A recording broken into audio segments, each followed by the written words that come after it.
Matondo ya solete Kimbangu tata Kimbangu dantungunwa andimaki pasi poete Kongo etongwama ya solete ba Congolais ba Congo bawangana kie ba bena Congo me ba bena Congo bawangana kie Kimbangu pa yebaki ke ba wangana yi, n'est-ce pas?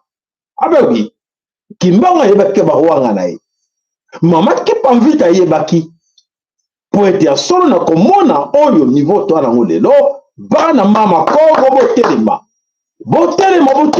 mololo eko betama mololo ezali ko betama mololo ezali ko betama na kati na mboka mololo ezali ko betama na kati ya mboka na tango bana elonga babetaki mololo balobaki nini na mololo balobaki na mololo ke moko na bino akoka koyeba azali nani moko na bino koyeba ke ya solo auta wapi moko na kati na biso koyeba ke esengeli na ye abelela ba oyo balekaki liboso na ye po ete ba oyo balekaki bakenda te baza na kati na biso, n'est-ce pas?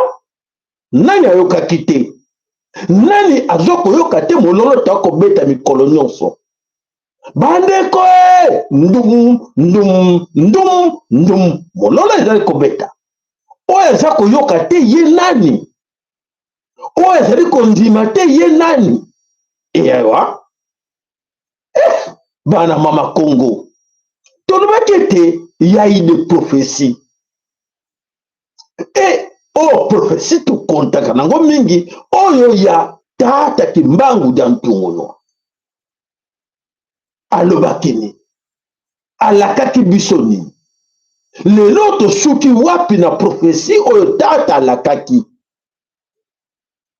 Est-ce que bobosana yango bandeko na yeli bino nde yango bobosana oyo alobelaki biso na maimanso koleka na kati na ekolo Congo ya bakimpwanza kimpwanza liboso ya mibale ndenge mokili kotambola nana suka ekozala ndenge nini? Bana mama Congo matondo bakere na bino matondo balike na bino bonanda na bokebi nyonso eske boalertaki bandeko na bino misusu oyo matoi mangongo balingaka balingaka bamona bayoka bango moko bobengaki bango papa mama bandeko na kosenga na bino yango encore ke moko na biso abenga ndeko na ye moko oyo aza quelque part bamosusu akodute boyebi na biso TV lolaka ya mvuluzi Kimbangu na tika mwana yembo moko tozonga na kati ya masolo ya kafu ya makasi bobenga bandeko na bino ale baya pembeni pote moko na bino aloba teke ayebaki te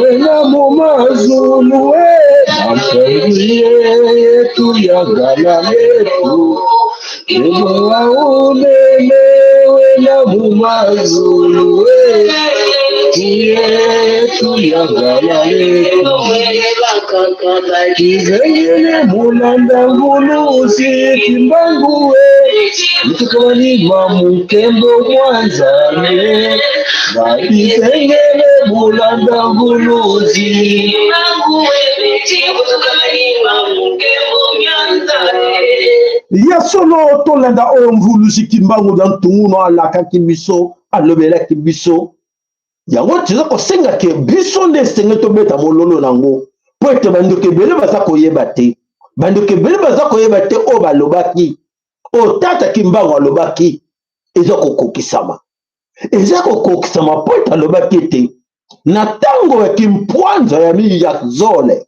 oyo ekoya ya mibale oyo akomeka kotelemela mboka na ngai po ete ezala libere ngai nakozindisa mboka na ye nakozindisa mboka na bango kozindisa ezali kaka kotya mai te me kozindisa ezali koboma mboka kodétruire bango na ezomona te. Mes chers amis, est-ce que vous voyez ou vous ne voyez pas? Boza komona to boza komona te bilembo. Surtout là, je m'adresse aux amis qui sont à la diaspora, na poto, na mboka nyonso ya mikili otozali. Boza komona to boza mona te. Tata, zona mai na miso zo mouchoir, tia mai mekano ko pangusa miso na yo. Oza komona to boza mona te. Boza koyoka to boza yoka te. Poto nyonso balobaki ebale ekokisami ezo salema. Ezo na miso na bino muke me bozo mona die sabolingi kaka nzambe tata aloba kaka boum te. Soka lobi appliquer kanda na ye motata moko na kati na biso kotelema za te. Soka lobi asala ndenge ya apprécier o biso tozoko penser que tata koko sala rapidement na kanti motata moko na kanda wana ya kosalela tokosi tomona nini boye ekoza esengeli na tata amema biso malembe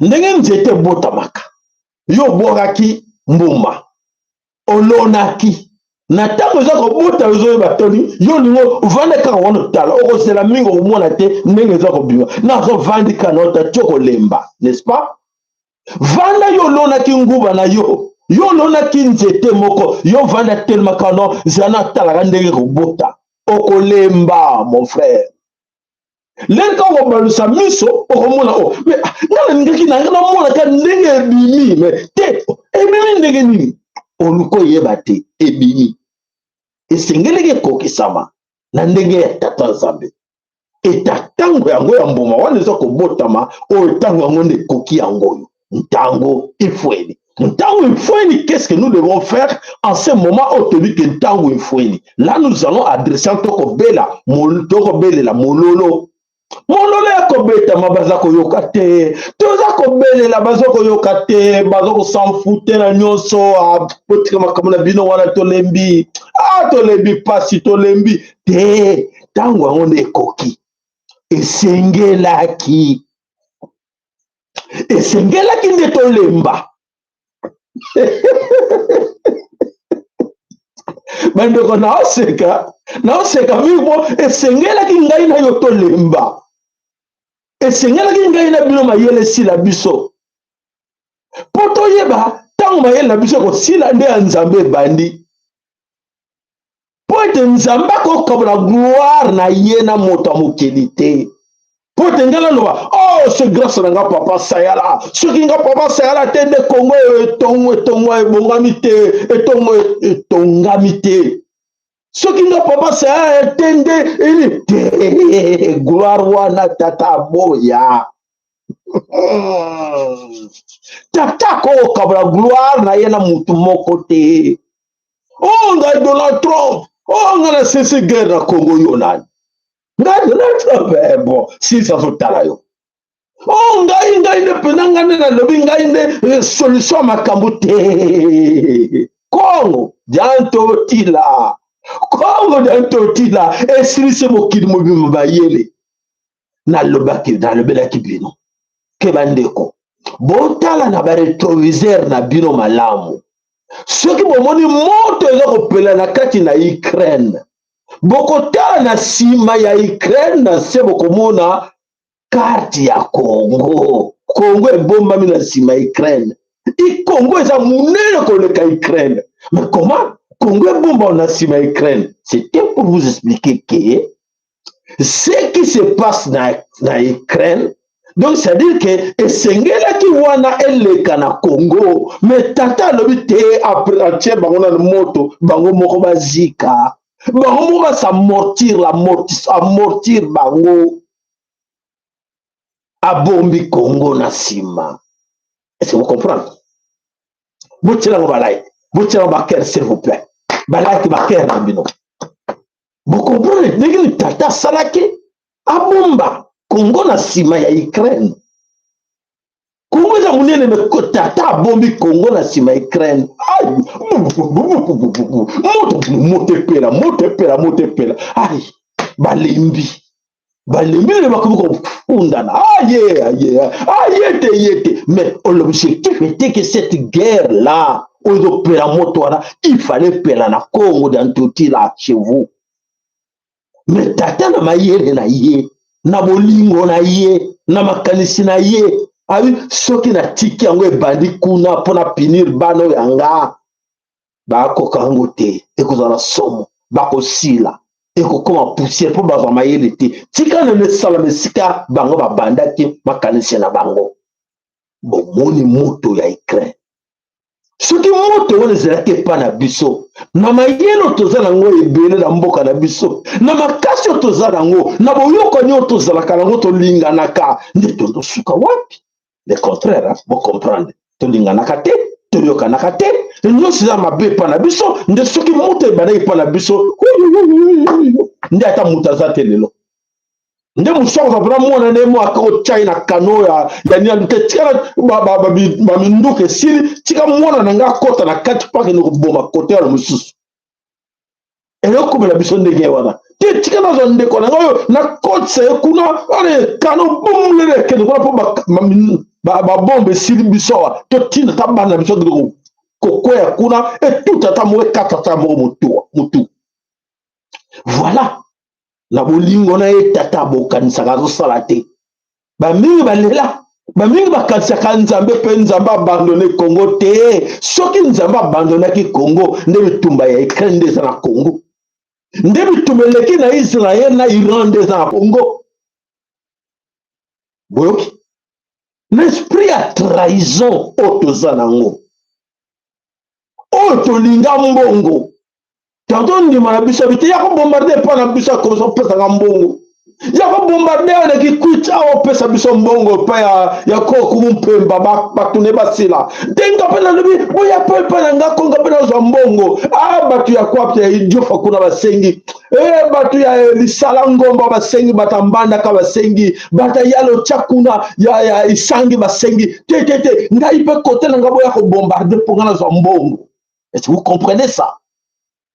Elingo zela biso ndenge wana pona lokoso ya mbongo oyo ezala kati na biso tolingi mbongo koleka mabele balingaka mbongo koleka mabele te mabele no mbongo mutu asala yango ezali moto asali yango na nzete oyo nzambe asala bakasa oyo nzambe asala donc nzete oyo nzambe asala moto azwi nzete wana abroye soki nzambe asalaki nzete te nde mbongo ni robima te donc nzete papier euti na mbo na baka na nzete euti soki mabele ezalaki te nzete kobota te soki mabele ezalaki te nzete ekotikalaka jamais kobota sikoyo olinga sikoyo nzete olinga nzete kutu te molingi bakasa kutu te molingi papier ebimi na nzete koleka mabele donc obrade mboka mpona biloko ebimisi likolo ya nzete yo osepela yango mais ya mabele oboyi kosepela yango mabele atina te donne-moi ce papier là de prends tout mais lero lobi bazwa nyonso mais bazwi na banzete te Et bon, sur le papier, yo linga na mikolo kolanda na bana na yo. Et ko uta po nzete, yo teki mabele, o teki ba nzete, o teki nyonso. Matondo ba ker matondo ba like na bino. Matondo pote ya solo elaxi pena ki ya solo mais makamoto ko beta mulolo na ko beta izo kota na matoi izo tikala on la senga na bino ko tiela nga ba ker wana. Pote banguna pele bazo komona ba ker wana e sala bango passe bi batu ne pe ba lingi yango ba ndeko ne pe ba lingi yango to fina e to ba fina ka biso. Mes chers amis, mais mission ya biso ya ba conscience morale à boye ba linga kango te. Donc expliquer le problème linga kango te. Surtout que émission boye sama na ba be na Congo. Ba ko sepela na ngote. Pona nini ba linga ba garder biso ba zoba. Balinga ba garder biso ba bourrique ke to yebe lokote to tikala ndenge wana bango ba yaka ko manipuler biso na ba papier mais surtout l'accès ba ndeko na biso ba ndeko to linga na ko leka papier to linga mabele ko leka papier to zala na bolingo entre biso ko leka ba papier ya mususu te boniko ngala ko linga ye nga mbongo pisanka mbongo oh Bana Mama Congo, s'il vous plaît. La conscience morale, tout ce que moi je vous demande, c'est la conscience. Ce que vous dites, conscience morale. Et zongi na kati na moko.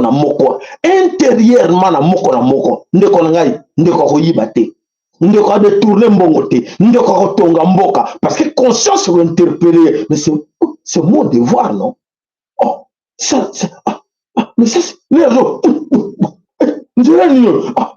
c'est moi, c'est moi. Mais ça, on a quoi? Mais on a quoi ça, mais la salle, on te porte. Mbongo na yibaki.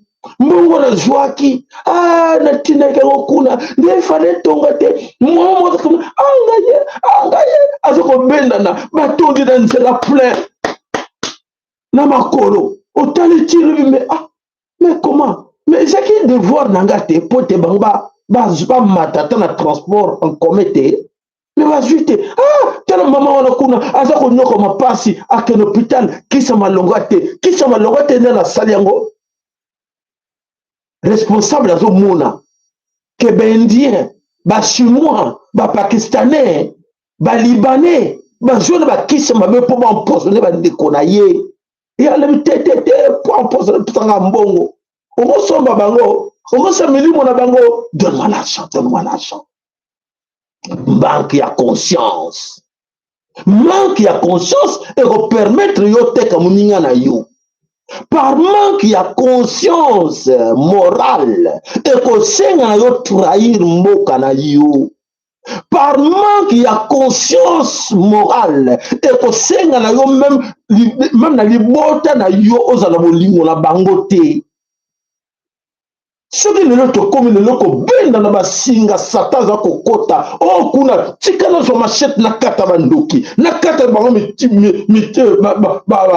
bobenga soki basorsi soki banini nakata bango satan nabenga na satan nakata satan nde ayaka na pasi soki pasi eleki satan ye aprofite na kati ya akomi konyokoma maintenant nakolakisa ke moi je peux l'aider nakolakisa eke ayina baninga na ye nyonso oyo baza na bozwi omoni ko boyina ye ndenge nikayekako ndenge nikayeko mais c'est ton frère non c'est mon frère wabineni nakotya yo belia nakotya yo belia pere yo alipesa telefone wana pere pere olinga opesa telefone pere twa pasi etini mwana wana abotola telefone po akende koteka yango na $20. La conscience otakobelela soki mwana wana ebandi kutu na mwana wana te ebandi na bakulutu oyo basali ke mwana wana koma dans la rue esali na bakulutu bazangi baencadre bana wana baede bango bapeselakisa bango nzela bana nani bakomisa mbeli te bana bakoyoka soni bakoka somo tokola nango te mpo tokola nango te mpo biso tokola na bambeli wana te kaka à toi pour te coller la montée. C'est la conscience. Conscience morale. Non, moi je peux faire.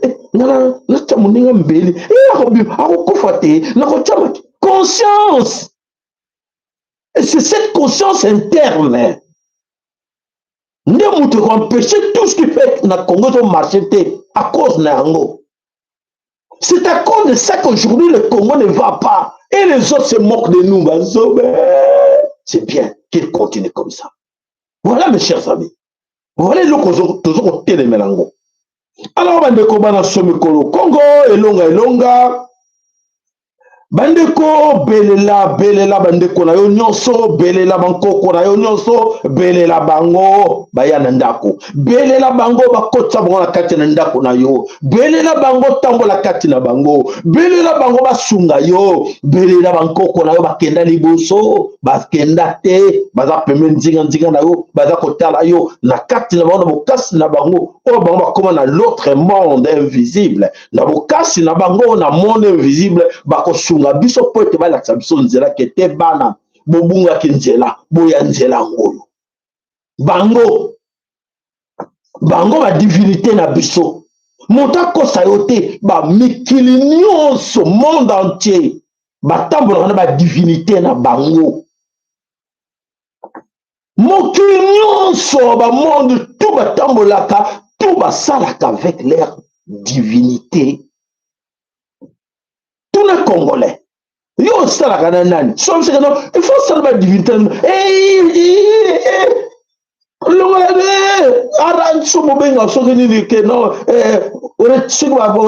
Tellement utiliser que non, couper ma lien, voilà. Kata ma lien, on a ma divinité, on a kata. Mais ce qu'on a dit, beaucoup na kati wana par de divinité ba koko wana kati ba divinité wana kati mais yeso obsede no ba koko na biso wana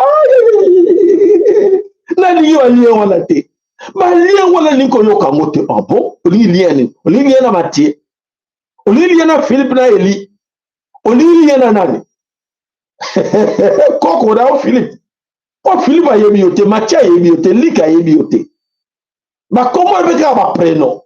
C'est comme ils sont compliqués. Attaque de Bamboka, la mission va comme ce soit. Moi, on a Babenga qui est nani, Babenga, mon sekate, mon seka, et ça allait comme il y a battu, il y a côté Équateur, qu'on a Babenga, la jeune fille, mon sekate, on a comme on est, oh, comme on a eu, Matondo, oh, Matondo, ça comme il y a battu, mais, oh, il y a eu, non, comme on a eu, Mati. Comment on a eu Philippe? Bino bobengo bankoko na bino. Vous allez se ngona bango bakoko na bino. Ba ko sunga bino. Siko koko na bino ngo auta wapi. Koko na ngo abandaki kan. C'est-à-dire que bakoko no ne bato bazalaki partout awa. Partout. Partout dans le monde entier bakoko na yo ba indo. Bagena koma bachete. Bagena koma likite. N'invitez sur Bergena comme Jacob, hein? N'invitez. Toluka, toye banane. Est-ce que ma coco ne va pas. Voilà. Donc, comme quelque part, tu souki. Alors, tu souki, est-ce que tu souki, ne tango tata et bandi, tata lobby, tango et fouette, tango d'ailleurs cookie. Allez, de l'avant pour la reconstruction du Congo.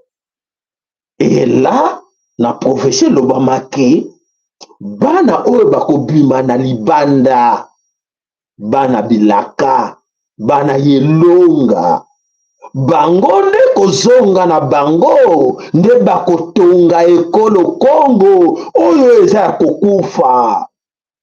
Bana yango banani, bana yango c'est vous la diaspora. Bana yango de bino bana yelonga bana mayele oyo bo apprendre connaissance à l'extérieur boyebi banguna c'est à vous maintenant.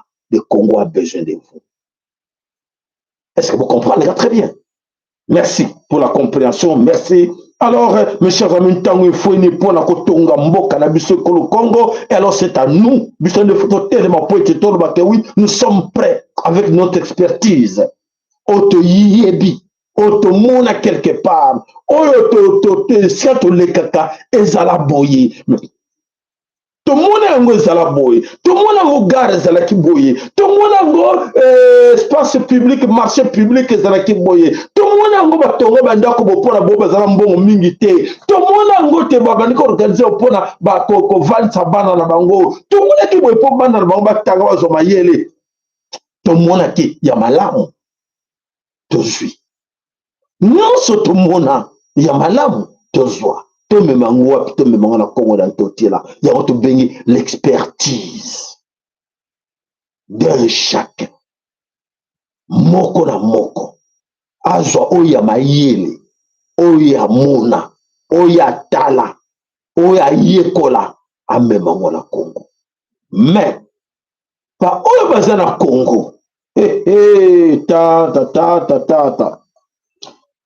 voilà, cher, très bien, au Congo, bana somi ekolo Congo, ba Congolais, les Kinois, les Louchis, les Kiwusiens, les Babandundois, les Bakongo, Équateur, partout, Nenge Bolingi, les Bena Congo, Bissonyonso. Vous le savez quoi? En ce moment, je vous dis, nos frères qui sont restés là-bas, à 80%, c'est exagéré, Mingité. 80% sont déphasés. Déphasés donc par rapport à la réalité. Oh, il y a un monde qui est bazakunate. Bazakunate, même les titres académiques à Bossanayango. Oh non, mais parce que lui, il a étudié, il doit se comporter comme ça. Non, juste le contraire. Tout Bossanayango. Donc, il y a un baza déphasé. Qu'est-ce que nous devons faire? C'est à nous. Maintenant, la conscience où ils ont gagné bateau, où ils ont gagné coquet. Non, il faut mobiliser. Mobilisation. Mobiliser bateau.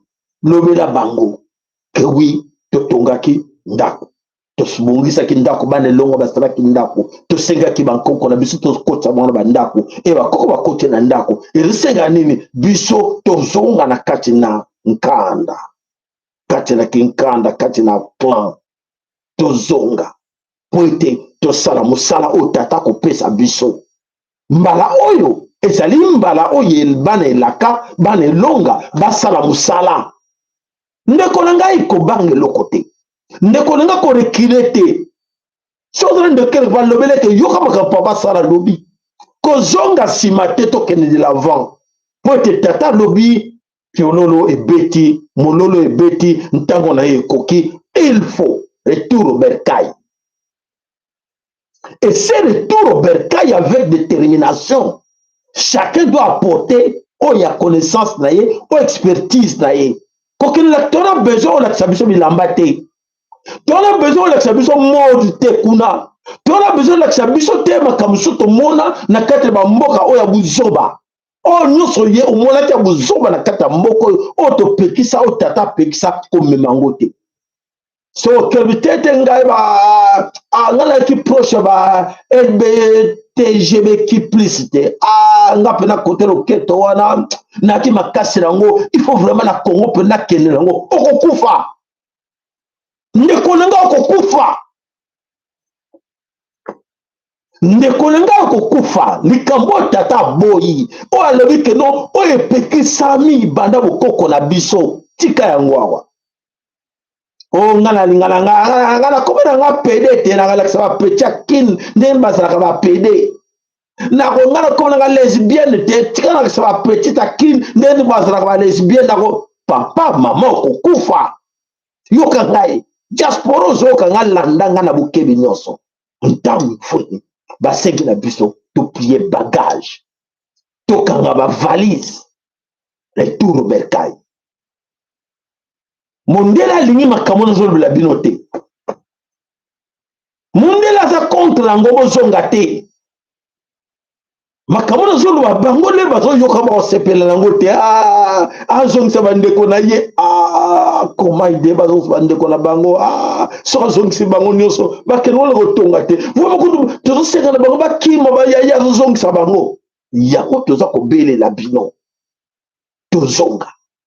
toujours pour te tonga na distance okotonga te na distance okotongola libanga te bopesa moninga pesa moninga pesa moninga po ete moninga wana tiango na place tokosala ngo te e bango balingi totika na désordre ya kozala kaka na libanda ya kozonga mboka te ndeko na ngai milengela ale kobanda lelo zwa chaussette zwa nini na yo oyo nasalelaka brosse à dents oyo nasalelaka tondeuse oyo nasalelaka boye ale tia yango nyonso ndeko nakozwa maseki te natika kolobela bino makambo te nalobi bino yango lelo moko na moko na bino aprépare valise na ye na chaque libota ne fiske moko oyo mibale boyokana moko mibale oyo bomoni ke ye soki akei akozala songa nzela akobongisa nzela po ete baninga baleka botika ye akende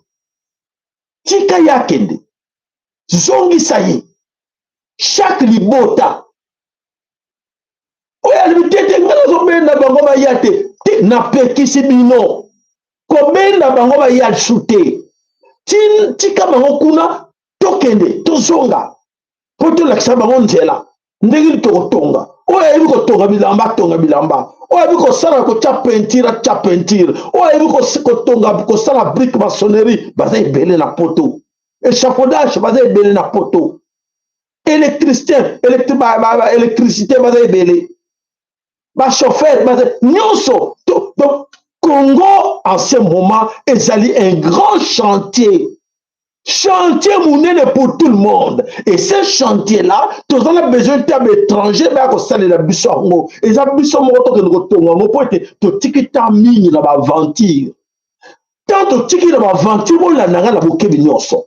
Bana, vous après, ben, vous après, bolanda.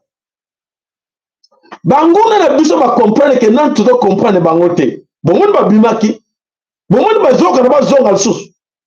Pour l'absence na yo.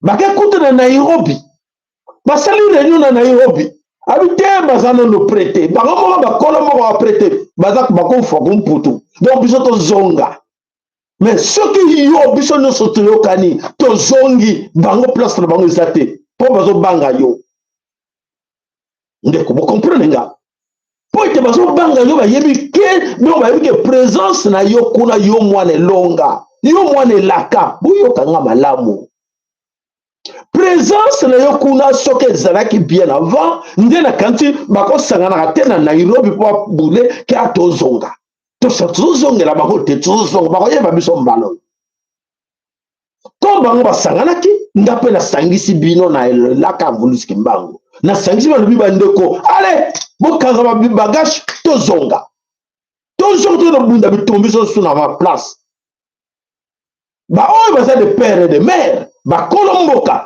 nzamba koyeba batunaki le balobumbuelela mwana abi tokata mwana oyo mwana ngwa nani o mwana te yanga te bon bozela na kata mwana ngo comme ça bondimi mukolo mwana nabaki nini te okata mwana nanga te tikela ye. C'est ce qui se passe actuellement en Congo. Nous sommes dans l'obligation. Alors dans l'obligation on a biso vraiment aujourd'hui bon baza sur place bandeko yoka ba défaut na bango ba vivre na ba illusion illusion vivre nango ezanini ba revaka nos amis là-bas na Congo azo rêver loko mo akosala te bon mon hélicoptère ko ye peke koti na mai ba illusion moko incroyable hélicoptère ko kota na mai mo muso ba lui ba comme na doute hélicoptère ko kota na mai mais oui moi nous sommes oui on a raison. On a raison, ils ont dit wana. Et quand on a maï, ate, parce que non, avion, sur les pays, très mati, et après, et quand quitte avec bon, quitte avec boy. Ah, bon, diminga, où ton dimio? Des rêves, et dole, de sunga bango, balon la kataba illusion wana. Pour n'avoir la carte illusion on a et je sais ne billion d'expertise na biso autour na poto comme ça on ne vit pas comme ça yo mutu fo banana ko kombo na kata lupango na ndako na yo na chambre na yo koma na chambre na yo bimisa na salon eza en commun oui na okotika tu peux le faire ale komba eza moi ça mobile komba et bimi otiango wapi oh comme na libanda oui qu'est-ce que tu dois faire oui non nege bi na libanda sangi sango loko tango tia la poubelle non ce qui dans le pango pe okobi na kata le pango o jango tia la poubelle boko na terrasse te. C'est à vous de les montrer. Yakolakisa bango yo tata yo mama oyo ba omona pasa na bakoko ya bato yo kende kosala ngo na koko ya bino na bakoko ya bino kende kosunga bango yo bakoko siko bomona pasi te ngai mona bino botindaki nga kuna twanyokola ba finga bino bandokia me ngai na ye siko ngai na sunga bino bakoko na biso po ozo sunga bakoko bato misusu ozo mema bango basala kaka na maboko po na papier. Vous comprenez? Donc, on a obligé au kanga ma valise na yo, okende ko sokola ba koko ya yo. Ah, koko na mungana te, asa pele biso te, ah koko na mukongo te, koko na muluba te, koko na muswahili te, kende ko sunga bango. Vous avez compris? Oh, tata papa sala ayoka kyango, abomba kana mutu te papa sala ayoka kyango. Alobi ke batinda ke yo soko kota ngenda ba milieu wana soko komaki infirmière soko komaki aide ménagère soko komaki aide soignante soko komaki soki non soko komaki ba permettre que yo moko na bisa koma yango po wana ba bengi yango l'expérience to pe l'expertise oyo zanango okene ko mettre en disposition ya Congo dans totira to kali batondo ba keda batondo ba like na bino yoka retenir yango tu dois le faire donc banda lelo le réseau là la butu banda ko boulé ce qu'on peut pas saluer moi je dois faire quoi donc to solana na bandeko le bien le black bin une partie le na bara complétant to solana bandeko bon tu as combien tu as 5 6 bon ça va allez 2 3 ndeko to sangisa bambongo yo ndeko kende o ya mo tema ya malamu ya avana conscience yo kende. Tal papa salubi, il est temps. Toujours si matin to kende de l'avant. Yo kende banda salabo kende na mboka. Oya ko kende na mayombe akenda mayombe. Oya ko kende ki kwita kende ki kwita. Oya ko kende na yalo na lotoki la kuna kena yalo chana na isangi. Oya ko kende kuna na kati na Uvira au na kati na Maniema kuna una kati na Beni Butembo. Oya ko kita kuna na kati na chela na kwetu ya Congo. C'est le moment bandeko to pesa na mate ya beauté to ya na beauté mais to tombo ki na ko ba obliger nga na lobango ba obliger nga to lobango voilà bandeko bana somme ko le Congo vraiment je sais que parmi nos amis là-bas beaucoup attendent ils attendent une meilleure vie venant d'où venant des occidentaux et bien les bazo zelango que oui tout ça ba minela ba yate ba américain ba yate pour tout ça via malamu awa tout ça ba français ba ya ba américain pour ba libérer biso oui il y a des gens qui comptent ba américain ba libérer bango il y a des gens qui croient encore que ba français ba ko apporter bango quelque chose pour être sunga bango mes chers amis vous croyez encore à ces gens-là mais vous rêvez. Le Bélène de colonnes de Kozo rêvé. Bah, il y a vu que c'est fini pour la Bango. Bah, il y a vu qu'ils vont perdre le Congo. Ils ont déjà perdu le Congo. Bah, ça na Kanda. Bah, ça na Kanda pour être perdre le Congo. Bah, grimo ça va se ya Pamba. Bah, perdre déjà Congo. Tu conscient qu'il y a 5 ans, il y a 10 ans passés. Attention, vous allez perdre le Congo. Tu alertes qu'il attention, vous allez perdre le Congo. Moka Dibia qui a quitté. Mais le roi nous sentir à la livre voir les choses. On a essayé parce qu'on le dit. Attention, n'allez pas comme ça. Mais bah Sanganaki, bah Joaquim Mbogo, 400 millions. 400 millions, bah Sarakini, bah Benga qui va Kondi, bah Pessi, bah Mbongo. Té, photo détruire Congo wana. Et bien à un moment où bah que 400 millions euro, to kanana bah Bena Congo, wana ya tata wana bah héritier à Mboka wana, pour être tous dans la bango longo, pour te reconstruire Mboka wana, pour bishop bah yo que la bishop m'a pardonné, mais rien ne se sera Congo té. Ba s'enfoncer qui a encore ba ke pesa Rwanda kende ko bomba bango kende ko détruire bango panza bango là basuki. Mes chers amis, vous comprenez d'abord comme ça grave. Makambo isa minene.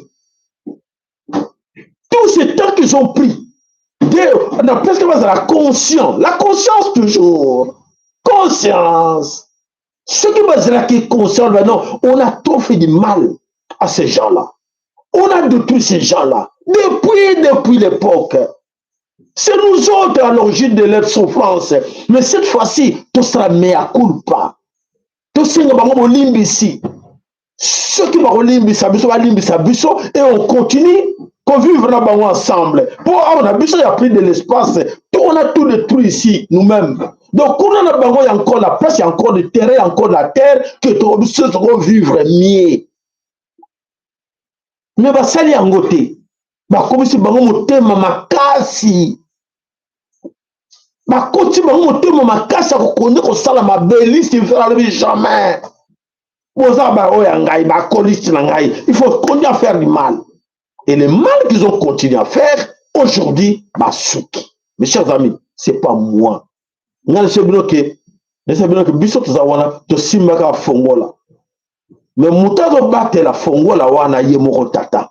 là où ça va barder au monde. Ça barde, ça bouge de partout. Air averto est commis. Il y a Mouinda est commis. Il y a la vérité commis. Et comment compliquer, comment mentir encore, comment manipuler encore. On va continuer à manipuler ces politiciens-là. On va leur donner beaucoup d'argent. Mais je vous assure qu'ils sont conscients maintenant.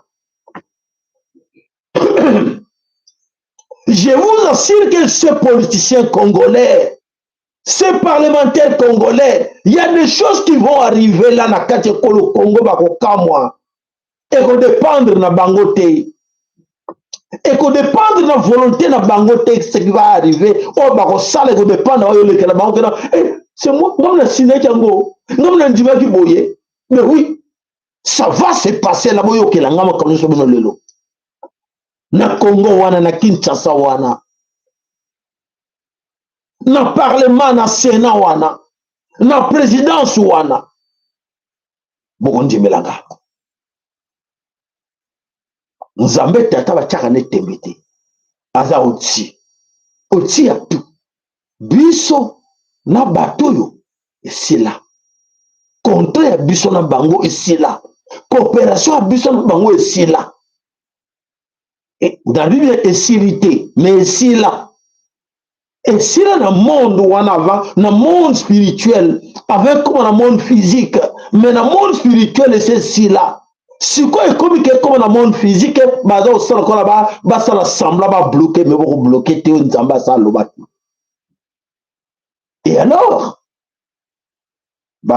Congo, il est temps de comprendre ce que je vous dis là.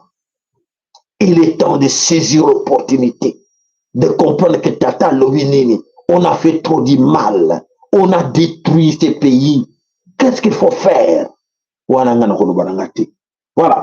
Alors, bazélaki, mamingi katena biso, na katena bango, bamungo zela, Occidentaux, ya poete basisa passe na bango, nzoka tezaki ba rêve, banko rêver que Occidentaux va basisa passe na bango. Chers Congolais, aujourd'hui, je pense que vous venez de comprendre que c'est fini. Il n'y a plus rien à causer là, quoi attendre. Que où t'as de l'extérieur pour y a sauver bino na Congo, rien.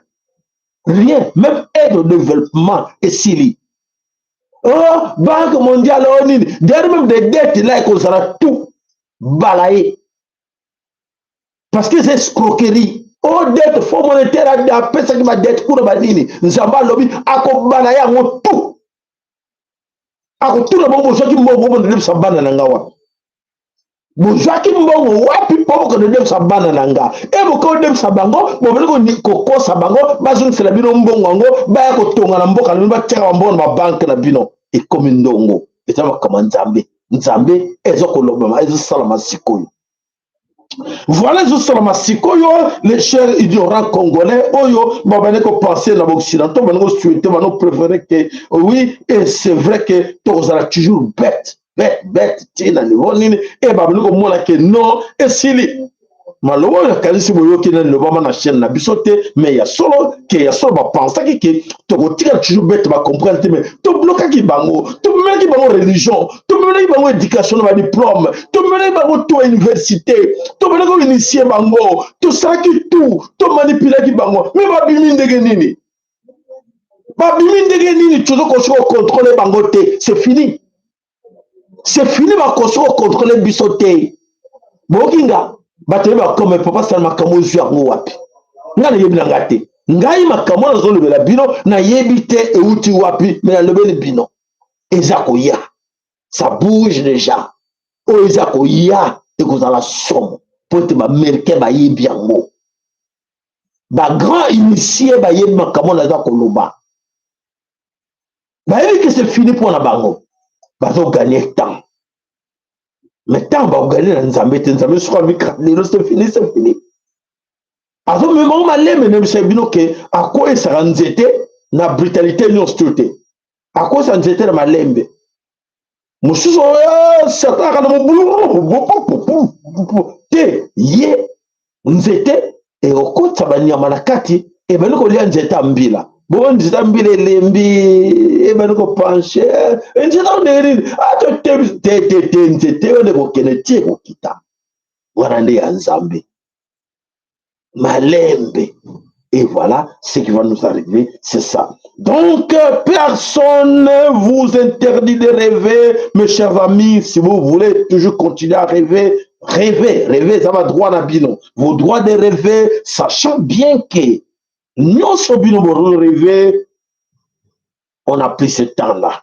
Tant il va rêver, la bino, on a est fini. Donc, c'est-à-dire que les gens qui pensent, qui croient, qui rêvent encore, la meilleure, sans effort, il est temps qu'il faut exercer effort na biso pour être récolté oyo ya malonga. Vous comprenez nango? Pour na kin na Congo, bande que nous arrevaka. Arrevaka abuka ndunda. Arrivé à Bandou dans le Koméanga, arrivé à mais son c'était il faut l'on pour être au Buka, Arabate, Tengaï, Nadinka, Sodo, que na l'on lelo, Nabuka lelo, Nalia lelo, je suis d'accord. Mais sauf si quelqu'un prendre le temps, là, boy, azo rêvé. Azo rêvé. Et rêve wana, yone mutwo sin sabango ngona bakne bandeli. Na zongela ngosu, c'est à nous, c'est à vous. Yako longo la bana kata ba rêve bazana ngona na Congo. Ba Congo là bazo vivre dans rêve. Oh mona ka pesa facile pour na bango. Chance loko pamba. Yone faut longo la bango. Non, chance loko pamba te, il faut travailler. Regarde, tu es capable de faire ça. Tu es capable de rejoindre Congo ya kukona simanda kuna yo olona ndunda olona biteko olona nini tomate. Il y a des gens baza wana lupango munene kama ndako moka mukele kati mume omona kama bele mabele mabele ngo dona sala na ngelo kote so lone kola na ngote oh mabele zelo o chango ba fumete mais chaque jour il sera poubelle aux ba raisonnement. Chaque jour, mamsa jour poubelle à salji mais l'on lambaki à zango à kango le boke à zeler ngule noki à kena on a balabala moko à boire on a terrassé et que boucher kuna. Mais tel que ma papa saleté on a il fallait l'on est là au bilo à éviter manque à connaissance. Vous avez compris? Voilà, mes chers amis, Banasomeko Congo. Alors maintenant, mes chers amis, comprenez-moi, il est temps, c'est notre responsabilité, tant la responsabilité, monsieur Koki, et que chacun de nous doit prendre cette responsabilité en main pour notre Kenito idée, tout Tonga Congo, Oyo, Bakoko, c'est la busso, message, on a vu bino, et où tu pas na bango, Balobike, et c'est la busso, nyonso, Tokita, tout Tonga, Mabele Kolo Congo, Totala. Oyo songolo te tokotala bakala te mais biso tozoko continuer po te totonga Congo po lobby bana basepela ke mwe bandeko na biso bakendaki cette fois-ci bango bazongi na ndenge ya malamu na conscience na bango na mitu ya malamu po te batonga ekolo Congo baye koluka mbongo te baye ko scroquer te baye ko détourner te baye ko yiba te mais baye kotonga Congo. Voilà, bakoko alobi bazozela na bino yango wana que chacun de vous a se mettre dans tout pour être tout tonga Congo. Alors, mes chers amis, il y a solo bande konyo sako le kana carte de Congo, ntango fweni esenge na biso no totelema. Alors, ba caractère bisale linyo so ya mabe, ya solo to mekano kolobelango, bisale linyo so ya mabe lokola nini. Bande ko boko kamwa to pesi bitini. Ebele to lobi mingi, mais sengel peke to la kisa. Nini ya mabe oyo eza ko le kana kati na mboka Congo dans totila, oyo bisale ya mabe oyo tozala ngo ezosenga ke na moma oyo moto nyonso aza koyoka ke bizaleli wana nyonso mabe esenge nango ebima libanda bizala yango mabe euta wapi oyo biso moko tomema na kati na mabele ekolo Congo tobandi na kati na cadre ya bizaleli ya mabe oyo bandeko na biso ebele oyo tosenga na bango baluka moyen ndenge nini ya kolongwa na kati tolobaka toujours na mabe na malamu alors tobandi na liboso nanu oyo ya mabe. Alors tozwi message moko o batindeli biso awa balobi ete ya solo bandeko bana osome ekolo Congo na kati na mabele ekolo Congo balobi ke likambo ya conscience likambo ya conscience morale qu'est-ce qui se passe na kati na mabele ekolo Congo conscience morale interpellé nani voilà toko interpellé bandeko na biso misusu oyo bazali na kati na baposte alors tosengi na bango conscience na bango balobi nini voilà. Alors, na kati na Congo, la célébration de 50 ans du combat historique. Ah bon? Combat historique. Yanini, combat historique. Il y a indépendance, yanini, combat, koko bundaki, pour être, bengala mindele, te wana ezalaki 59, on a ça plus de 60 ans, non? Te wana te. Ah, alors, combat, donc, célébration, donc les organisateurs de la célébration des 50 ans du combat historique entre Ali et Foreman. Oh.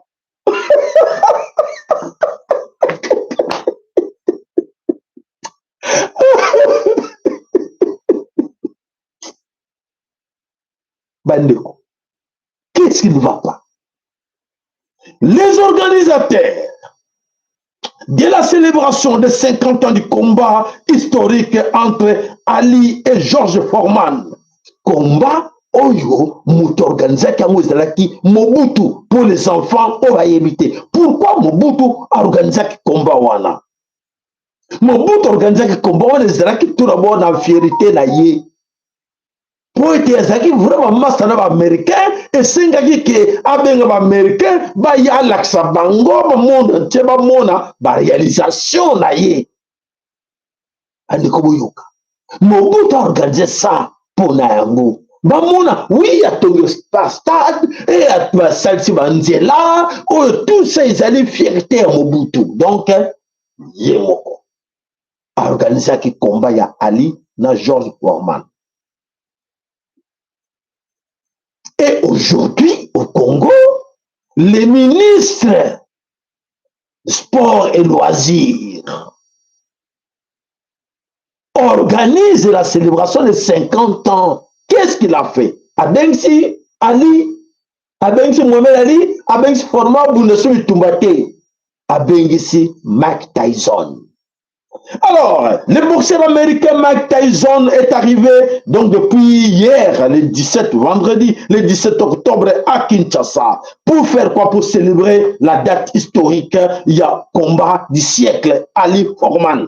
Waouh! Et alors, le montant débloqué pour l'occasion, c'est 50 millions de dollars débloqués pour organiser cérémonie wana oyo monsieur Didier Bidimbu qui vient d'organiser. Déjà, Mike Tyson a quitté la carte de Kinshasa. Là, caché à combien? Combien on va les payer? Et alors, monsieur Mike, monsieur Didier Bidimbu, je t'appelle aujourd'hui, pas Didier Bidimbu, mais monsieur Didier Bidimbu. Raisonnons en face. La célébration du combat historique entre George Foreman et Mohamed Ali. C'est bien. À ta conscience, conscience intérieure. Il y a yo papa Didier Bidimbo, ministre, il y a sport et loisirs. Après ces événements, avec cette célébration-là, qu'est-ce que nous allons apprendre à nos enfants? On a célébré quoi? Ça va nous apporter quoi chez nous au Congo? On va gagner quoi? Et les enfants qui sont dans les Kikwit, dans les Maniema, dans les Bas-Congo, au fond, je ne sais pas moi, de l'Équateur quelque part, va qu'on retenir nini dans cette histoire? Va qu'on retenir nini, papa? Comme on attend.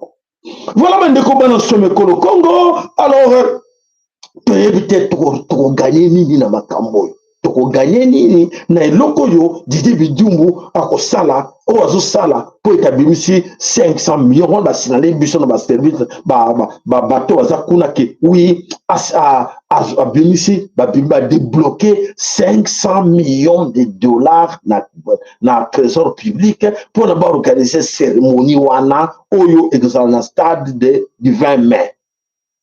Pour mon bout organiser comme le stade du 20 mai. Mais qu'est-ce que nous allons gagner en retour?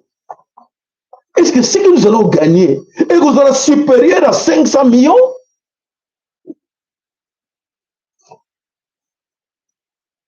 Ce que le Congo va gagner ou les enfants du Congo Tokende.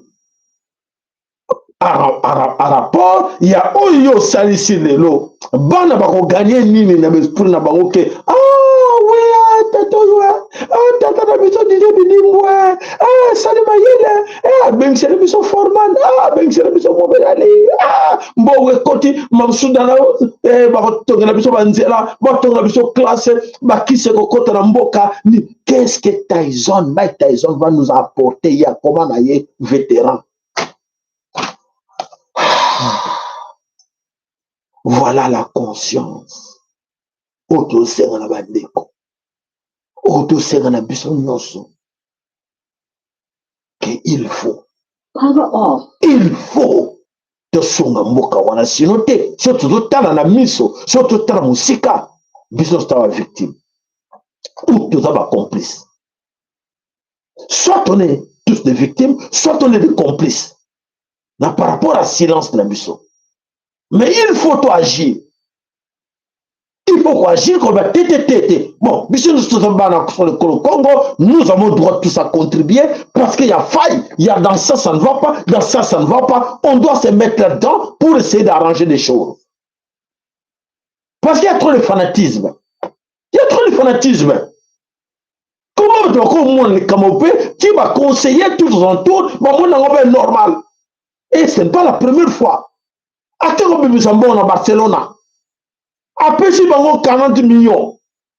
Oh. Et maintenant, encore, à Kinshasa. Mais c'est jusqu'où? Jusqu'où ça? Mon école au Congo, trésor public. Non, n'exagérons pas, mes chers amis. N'exagérons pas. Voilà, là, on condamne. On a condamné ça. C'est pas du tout bien. Et ça, dans le cadre de la bisouté, dans le cadre de la conscience, il y a des Congolais parce que ça pas bien, il y a comme mboka, l'esprit, owana, owana, tout bien ou non. Il y a des choses, il faut dire oui, ou encourager, ou dire bravo. Mais des choses pareilles, papa, Ndeko, mon frère, Bidimbo, c'est trop. C'est trop. C'est trop exagéré.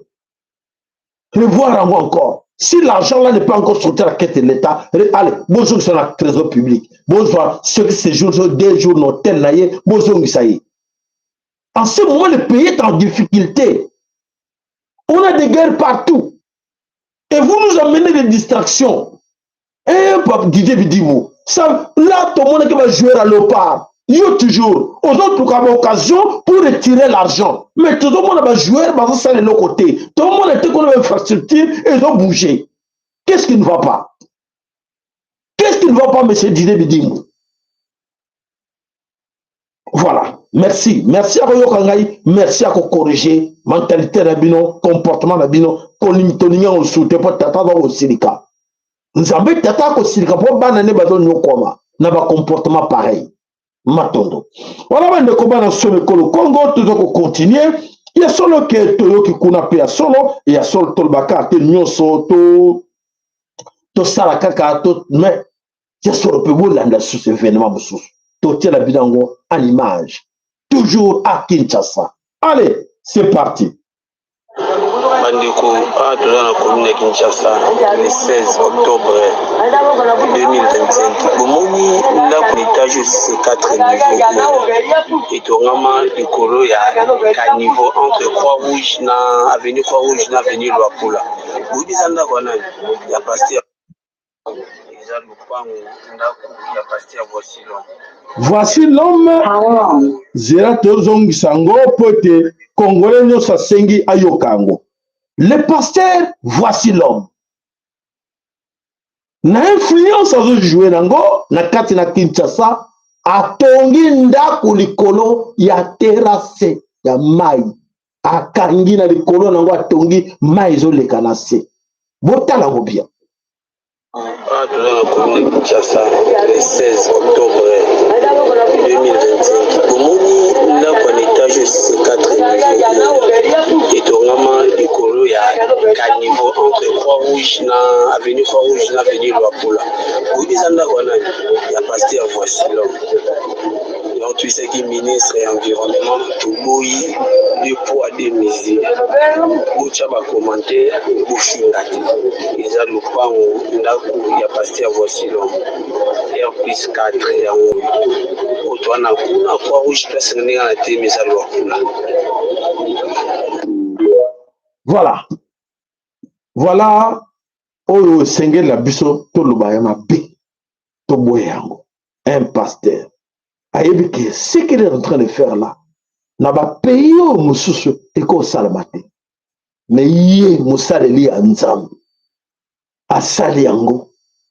Pour être à jouer quelque part dans le trafic d'influence. Montre celle le roisate.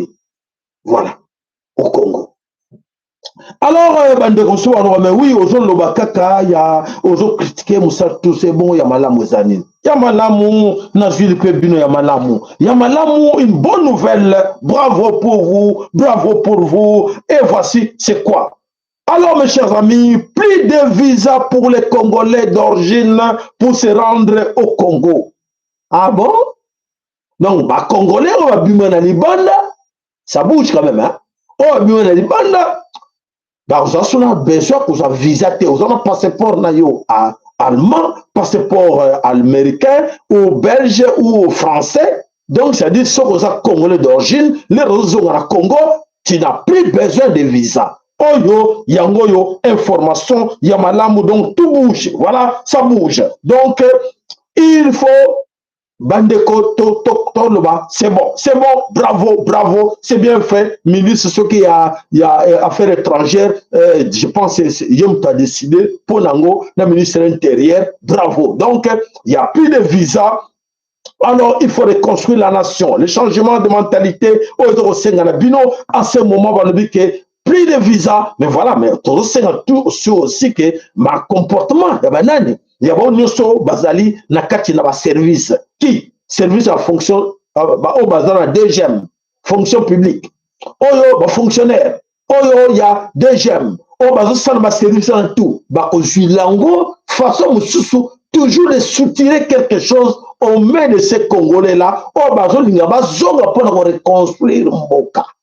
C'est là que tu tirer attention, ceux qui vont à Kinshasa, moni batungi c'est bon tracasserie que non, passeport filmer de côté mon pandi, filmer scène wana nyonso, tinde la biso toko dénoncer ango, toza mbalo blague suzate. Voilà, to alerter, to t'interpeller, les policiers t'interpeller, les militaires t'interpeller, la population civile. To senga na bino changement de mentalité, conscience, la conscience morale, auto senga na bino ke nyonso, o sengeli, ale makamu ya mabe, to bois kango, to bois pour to tongi ko le Congo. Pour ba to zwa ki mabe, to lata ki mabe, mais à la fin de compte personne a gagné. Na no na bino ke to reçoit que personne a tellement la tête haute pour dire que ngai na gagné. Voilà. Alors, tokende nango, bon so tout le monde. Papa Salma Kamongo, il y a solo ni. Allez, bon nango en image. Les Congos, certainement, certainement se positionner pour le poste de secrétaire général de la francophonie qui arrive à échéance. Donc pour cela, nous avons besoin justement de profils pour faire face à la concurrence. Et je peux vous assurer que actuellement, par exemple, ça fonctionne avec le modèle quota de pays.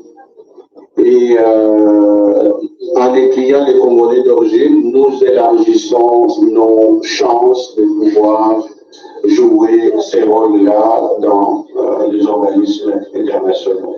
Voilà. Merci, Excellence. Vous pouvez me dire, monsieur?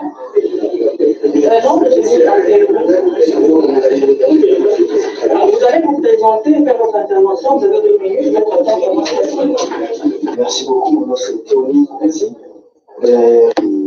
Voilà. Voilà bakata kiago eza parti moko moke batindaki biso. Voilà bandeko. Alors toslobi na bango félicitations, c'est bien. Et sengelaki ba pays mususu ezaka ndenge wana. Yo sorsa mboka wana obima le banda ozwa 2-3 passeports na le banda le zongo na mboka na yo laisser pour la reconstruction en mboka. C'est très important. Ba caractère mentalité taki nango visa et mboka mbongo ngo pe a visa et tonga écoloté. Mais quatre individus doivent profiter de la visa wana. Mais individus sont le tel peu bien. Ce sont des étrangers. Bato bazalaki na makambo wana po bango bambongo wana tout ezoke ne Rwanda, ezoke ne Uganda, ezoke ne bamboka mususu.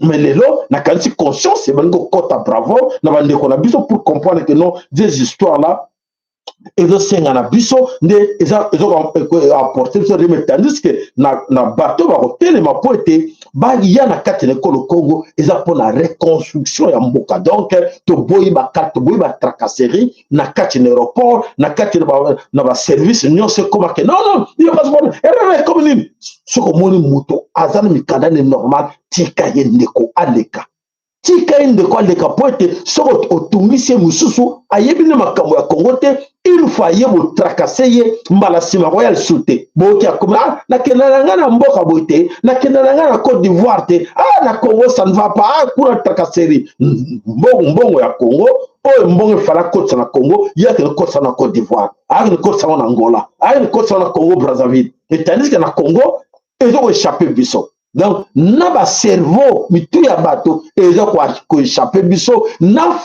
économie ya bato ezokoéchappe Congo mpona mentalité ya mabe oyo ezobloqué Congo quelque part. Yango tosengi na bino des changements de mentalité à chacun. Alors vous partagez l'émission na biso et pas ya bandeko nyonso. Alors surtout aux autres, aux amis qui sont au Congo, nayebi que vraiment boye toujours na bino que l'Europe, l'Occident ezala banguna na biso. Bato babundisa biso banda des siècles occidentaux. Et ces occidentaux comme les séminaires de bandini moko te na kati na bango akoya na solution ya bolamu ya ngana yo akoyaka toujours que po a bloquer yo atia biso bakal na baconseil ya mabe que donc bosala boye te ke bamonguna bakokota kuna kosala boye te po kaka batrouble biso etende bamboka na bango basala l'Union européenne basala union po te bazala libre circulation économique et libre circulation baindividu po te permettre bango misala esalama malamu. Mais na biso basera bafrontière na baordre na bango baconseil na bango e banani bazoperdre nango biso moko baafricain. Nakanisi bato biloko moko comprendre nango ke il est temps que tout le monde ait été mobilisé, de connaître ce qui est dans la mentalité, le comportement, ce qui est dans la baie, to Wakango, Libanda. Alors, comme je vous dis tout le temps que les Européens, à la base, il y a destruction Nyoso Bolanda. Vidéo là, vous allez comprendre à qui nous avons affaire en Afrique. Bolanda. C'est pas nouveau. De ces conflits, on a commencé pour rien du tout, sans savoir. Je pense que sauter ici. Puisque c'est l'Occident qui a commencé les guerres en Irak, en Afghanistan, en Libye, en Syrie, au Sahel, partout. On a commencé les guerres, qu'on n'a jamais su terminer d'ailleurs, et qui nous ont valu les problèmes qu'on a aujourd'hui en interne, en Europe d'ailleurs. Typiquement l'immigration, etc., qui résultent de ces conflits qu'on a commencé pour rien du tout, sans savoir ce qu'on voulait atteindre. Et d'ailleurs, du coup, on n'a rien atteint du tout. sauf qu'on a rendu la vie dans ces pays impossible. Et donc, on a forcé les gens à venir chez nous pour avoir une vie normale. Et ils se retrouvent aujourd'hui sous forme de migrants. Par conséquent, on s'aperçoit que l'Occident n'a plus de mécanisme de gestion de crise. Il est extrêmement belliqueux en tant que tel, et on voit d'ailleurs quand vous avez un conflit qui se déclenche, qui est en train de se déclencher avec le Venezuela, par exemple, les États-Unis et le Venezuela, on n'a aucune réaction de l'Europe là-dedans. On n'a aucune réaction au niveau du Conseil de sécurité, ou que sais-je, de plainte, de sanctions, rien. Donc on a un Occident qui... Alors, et c'est d'ailleurs très amusant de voir que dans nos médias, qui critiquent systématiquement Trump pour tout, sauf quand il tue des gens, quand il va massacrer, quand il va frapper l'Iran, etc. Là, personne ne le critique.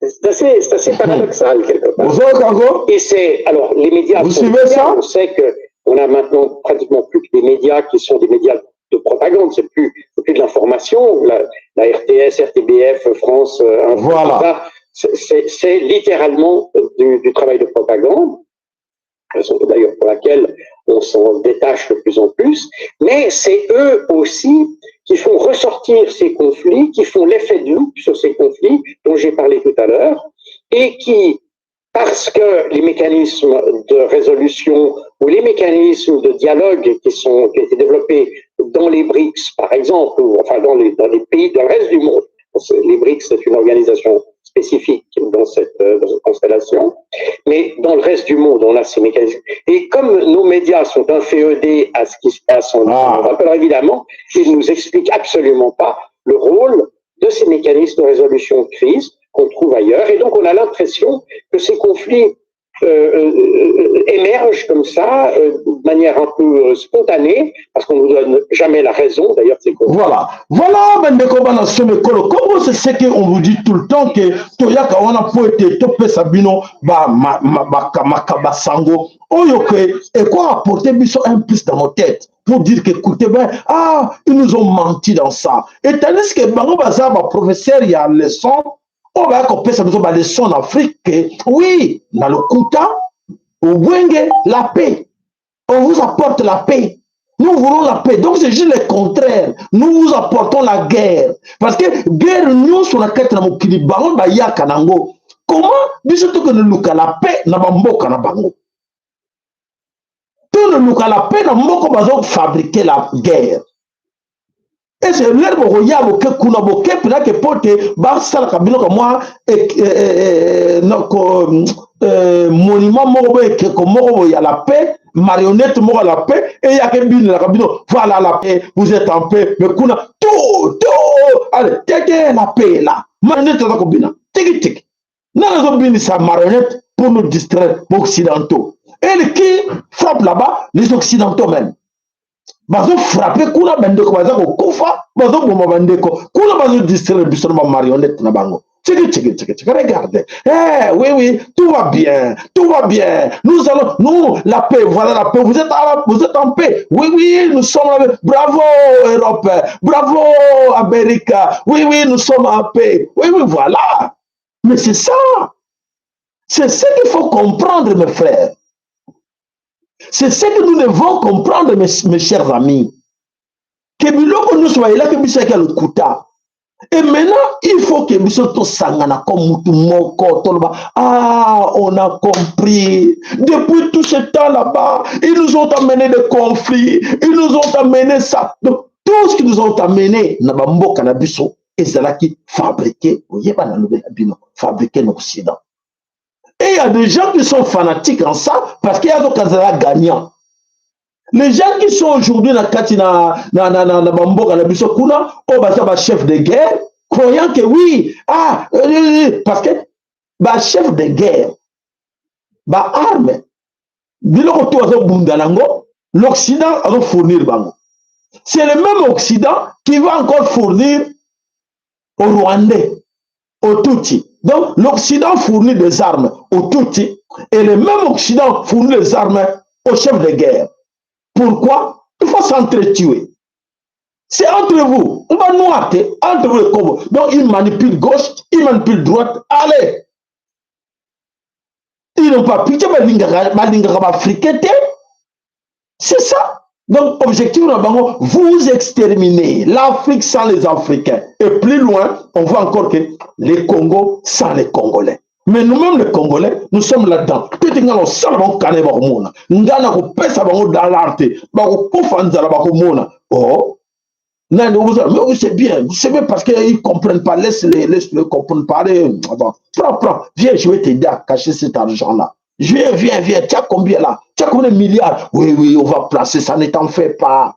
Nous allons placer ça quelque part. Viens, j'ai un ami là en Suisse, aux Caraïbes, j'ai un ami là à Dubaï, on va t'aider. Nous avons tu penses qu'il y a un vrai camarade, alors qu'on se, nous avons nuire. Alors nuire, parce qu'à l'inique, il y a vu que l'homme, ce qui y a placé, qui va voilà tout, comme commissionnaire. Souvent, mes chers amis, comme commissionnaire, au cas où tu n'es plus là, il y a des bénéficiaires d'Ango.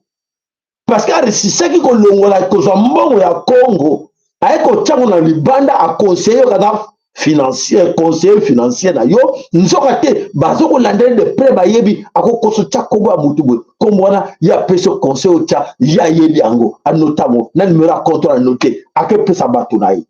Et les grands perdants dans tout ça c'est qui, c'est Bisoka. Bango baza ba gagnant. Dans tous les coups, bango ba gagnaka. Dans tous les coups depuis l'époque coloniale jusqu'à présent, est-ce que Bazo soit biso comme les hommes ou comme les sous-hommes? Donc voilà, Bazo comme sous-hommes. Parce que comment on manipule la biso depuis plus de 80 ans? Les mêmes personnes qui nous manipulent. Bazo manipule biso comment?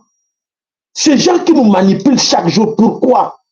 Et on n'arrive pas à détecter que non, ils m'ont dit ça, c'était suite à ça, et ils ont profité. Oui, ils ont profité à telle personne, ils ont profité à telle, ils veulent encore profiter à moi. Non, mais monsieur, non, je n'ai pas besoin de ça, laisse-moi tranquille, je n'ai pas besoin de ça. Bande Kolangaya, tala muta promettait qu'il y a muta zo kosa na mutu boy. Non, tout ça. C'est ce qu'il faut faire. Voilà, bandeko bana somekolo Congo na kanisi ke toyoka na ke toyaka toujours pour être tous lungana biso tous lungana ya yusi bino ke bo milenge la déjà moto expertise na to na posa na ngo pour être to reconstruire Congo pour être na tango toujours penser que les autres vont travailler à notre place en croyant que ba mususu ba ko sunga biso pour être ba laisser bana na biso o ba na ba croche corps ba mustoka ba mususu ba ya pour être ba sunga mama na biso o ba tegaga kwanga. Nanzela, bakatloke ba ndekora musuba ba sunga ba jeune fille na biso o ya 12 ans à 14 ans baza ba prostituée bako bazate bako yate biso ba tsento sunga bana na biso wana ke non je za ko sa ndumate viens ma fille allez c'est ma fille encadre-moi wana ce que tu fais là, c'est du koulouna. Tu vois, non, c'est pas du tout bien. Mais écoutez, bon, avant, ngana peso mi beko langai, mais attends, avant na sala quoi que ce soit, mais tikanan yakanan, vananan place yo, lianan, melanan mai, lalanan mbeto yo, zomu sala ngoyo. Il y a plusieurs façons ya ko éduquer bana wana, ya ko encadrer bana wana. Pas la brutalité. La technique on a nyonso ba yebi yango te. Plusieurs responsables na kata Congo ba yebi ba technique on a te approche à jeunesse, comment encadrer la jeunesse, comment leur proposer des choses ou encore rendre bango va se sentir toujours que bazali important dans la société. Pour ne pas s'adapter, pour ne pas être de violence, posons-nous des questions parce qu'ils sont mal encadrés. S'ils étaient bien encadrés, je pense qu'on va comprendre. Ce sont des humains, non? Ce ne sont pas des animaux, ce sont des humains. Ils ont des oreilles pour écouter. Et c'est à nous de les éduquer, de les encadrer comme il faut. Comme il faut. Voilà, ça viendra avec le temps. Ça viendra avec le temps. On est là pour ça. Vous allez que expertise. L'expertise, c'est ça. Comment arranger ça. Ça n'a pas marché. Parce qu'ils ont mal fait ça. Parce qu'ils ont mal construit. C'était mal construit. Batonga qui a un précipitamment, il y a un maïs bloqué. Moi, il est exacté, maïs bloqué. Et ça le bloqué, ça le retour. Allez, ça l'inondation. Ce sont des choses, Baïti Diakango. À la hâte, ça ne va pas. Et à la hâte, pourquoi? Parce que l'individu a besoin de tout prendre pour lui, tout pour lui, rien pour les autres. On a besoin de soignoso. Et des gars comme ça, on a profité de rien en bon, on lobby, mais c'est le fils des, non? C'est le fils, c'est la fille des. Échec. La tête haute. Exact. Voilà, matondo, la bino, préparez-vous, on est là qui m'a l'obéi en voulu, qui m'bangu, oh, ya tine qui d'abord, qu'on a besoin de divinité, la besoin de lobby, bon, milenge, la poété, retour au bercail, obligatoirement. Et ça, une obligation. Oh, yo, qui nga lelo, il y a des obligatoirement, on doit. Et à tel que nous, la bino, même moi aussi, bisson nyonso. Oh, nous sommes en 4 tout, il faut tout payer sa balle. Il faut tout payer sa balle, bazana insuffisance. On donne ce qu'on a. Il faut donner. Tout ce que vous avez, il faut apporter là-bas, donner aux autres. D'accord? Matondo mingi, matondo, kembolo kumezo la kati na bino, na komba tata, kembangu na tata, za mimpungu tulendo. Alors na komba koko na biso la divinité na biso nyonso wa koko yo baza na kati na biso basunga ki biso poete basunga ki ngai poete bino boyo kangai o ba bimisi na biso monoko na ngai eza ya ngai mo na bimisi mais au fond nango eza bango ba participer ki na biso na émission et contre la kati mitu na bino moko na biso ame ko sala quelque chose to finga ki bande ko na biso to traiter bango ba monyoso alors zo senga na biso ne siko total ndenge nini to meka côté ya bango to meka ko solo na bango pour le bien de la nation pour être le grand perdant surtout qu'on dit dans la lire la biso c'est pas les autres s'en foutent biso va grand perdant matondo la bino matondo na bande ko nyoso basunga chaîne na biso na ebike boyebi bango ils sont les mêmes noms mais siko to senga na bino nyoso on a besoin de vos aides bino nyoso vous allez me raconter bino nyoso vous allez numéro de téléphone o boko benga numéro boyebi plus 32 466 110 192. On a le bien 0032 466 110 192 ou 192. Voilà, on a besoin, il y a des soumis parce que nous sommes obligés de rentrer. Nous sommes obligés à kozonga mboka. Boyoki bien to lobby. Alors, les soumis permettre biso d'aller faire mieux que ça.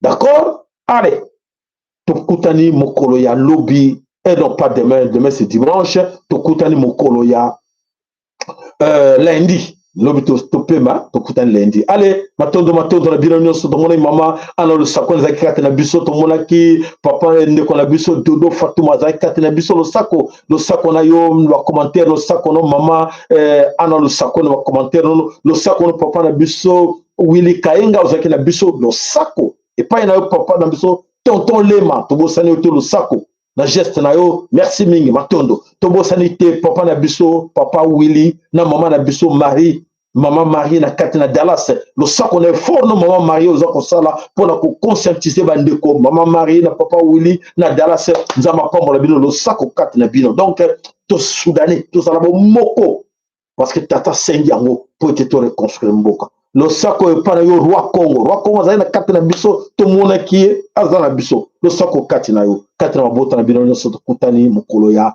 lundi ingeta ibobo